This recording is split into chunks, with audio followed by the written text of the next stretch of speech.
এটা আমার জন্য অনেক বড় একটা রিস্ক ছিল। আমি যখন নাটকে কাজ শুরু করেছি, তারপর সেখান থেকে ব্রেক নিয়ে ওটিটিতে গিয়েছি, অনেকেই বলেছে কেন করছি এটা, আমি নাটকেই ভালো ছিলাম। তারপর ওটিটিতে সাকসেস হওয়ার পরে অনেকেই বলেছে কেন চলচ্চিত্রে যাচ্ছি, ওখানেই ভালো ছিলাম। কিন্তু আমার কাছে আসলে মনে হয়েছে একটা জায়গায় অনেকদিন বেশি ভালো আমি থাকি না। আমার নতুন নতুন চ্যালেঞ্জ নিতে খুব ভালো লাগে এবং আমার মনে হয় যে সবসময় নিজেকে কিভাবে নেক্সট লেভেলে নেওয়া যায়, কিভাবে আরো নিজের কাজের ব্যাপ্তি বা নিজেকে পুশ করে এমন জায়গায় নিতে চাই যেখানে আমার মনে হয় যে আচ্ছা ঠিক আছে, আমি আমার সর্বোচ্চ চেষ্টা করেছি আমাদের ইন্ডাস্ট্রিতে ভালো কোনো কাজ করার। তো সবসময় এটাই আমার ধ্যান জ্ঞান, এটাই আমার থাকে ভাবনা। তো সেই জায়গা থেকে আমার কাছে মনে হয়েছে ইনসাফ আমাকে ওই নেক্সট লেভেলে নেওয়ার মতো একটা কাজ, এবং এই কাজটার মাধ্যমে আমি যেটা অ্যাচিভ করতে চেয়েছি।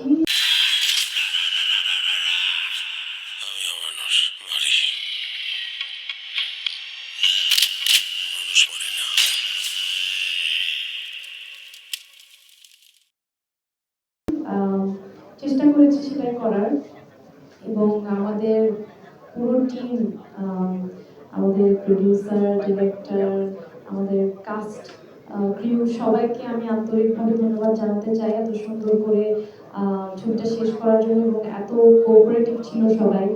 সো আই হোপ আপনাদের সবার ভালো লাগবে, এবং ডিফারেন্ট কিছু করার ট্রাই করেছি। ইকোনমিতে একটা কথা আছে, high risk high reward. So definitely it was a high risk for me. I'm hoping for a high reward. Thank you.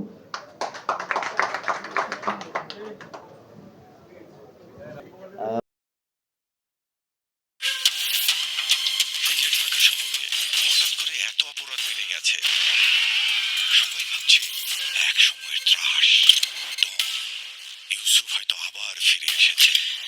আজব ক্যারেক্টার, খুন করার পরও সে নাকি দুধ দিয়ে গোসল করে। ইউসুফ কিন্তু কোনো সাধারণ মাছ। সবাই তো বলে গেল কথা। আমার আমি সবাইকে আসলে একটা কথা বলতে চাই প্রথমে। সঞ্জয় সমাদ্দার, ওনাকে দেখে আসলে শুটিং এর আগে আমি ভাবি না যে উনি এত সেক্সি। সো আমরা পুরো শুটিংটা অনেক টাইট স্কেল, বাট দাদা শুটিং, আমি আসলেই দাদার সাথে এর আগে কাজ করার অভিজ্ঞতা আমার হয়নি। So this is the first time.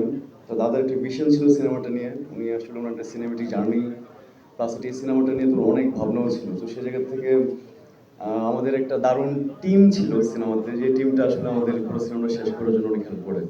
Thank you দাদা অ্যান্ড পশু ভাই, কালাম ভাই, যারা যারা এই সিনেমার সাথে ইনভলভ, আমাদের প্রডিউসার। আমার মনে হয় যে ওনারা আরও বাংলা সিনেমার সাথে থাকুক, আরও সিনেমার সাথে ইনভলভ হোক, আমাদের সাথে আরও থাকুক। আর গুড লাক সবাইকে। আর আমি স্পেশালি ফারিনকে বলতে চাই, ফারিনের জন্য একটা দারুণ সিনেমা আসতে যাচ্ছে। আমি নিজে ইমপ্রেস ফারিনের সাথে কাজ করে।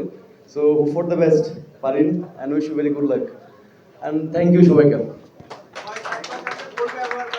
এবারে যাকে আমি এখানে আমন্ত্রণ জানাচ্ছি ইনসাফ নিয়ে বলতে, ইনসাফ আসলে তার কাছে সন্তানের মতো। তিনি সন্তানের মতো করে ইনসাফকে লালন পালন করছেন। তিনি দিন রাত একাকার করে ফেলেছেন ইনসাফের জন্য। তো প্রত্যেক পরিচালকের কাছেই আসলে তার সিনেমা সন্তানের মতো। তো আমি বুঝতেই পারছেন যে কাকে আমন্ত্রণ জানাচ্ছি, সঞ্জয় সমাদ্দার। ইনসাফ নিয়ে আপনার সবাইকে শুভেচ্ছা। সরি, আচ্ছা, প্রথমে হচ্ছে আমি কথা খুব বেশি ভালো গুছিয়ে বলতে পারি না, সেজন্য একটু মিডিয়াও কম ফেস করি, মানে মনে হয় যে ঠিকঠাক গুছিয়ে বলতে পারবো না।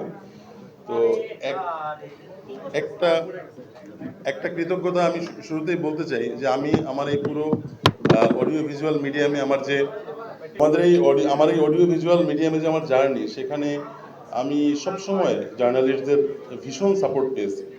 অনেকের সাথে আমার কোনোদিন দেখাও হয়নি, কিন্তু অদ্ভুতভাবে তারা আমাকে সমর্থন দিয়ে গেছে, এবং আমি সেই কৃতজ্ঞতা আজকের সবসময় তো বলা হয় না, আনুষ্ঠানিকভাবে সবার কাছে প্রকাশ করছি যে আমাকে আপনার সাথে আমার যোগাযোগই কাজের মাধ্যমে, এবং আপনারা সেই সময় সবসময় আমাকে ইন্সপায়ার করে গেছেন।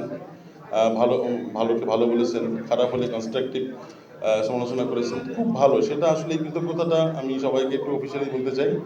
এরপরে আসি ইনসাফের কথায়। ইনসাফ অ্যাকচুয়ালি আমাদের এই সিনেমাটা আমাদের যে যে আমরা, it's an very ambitious project.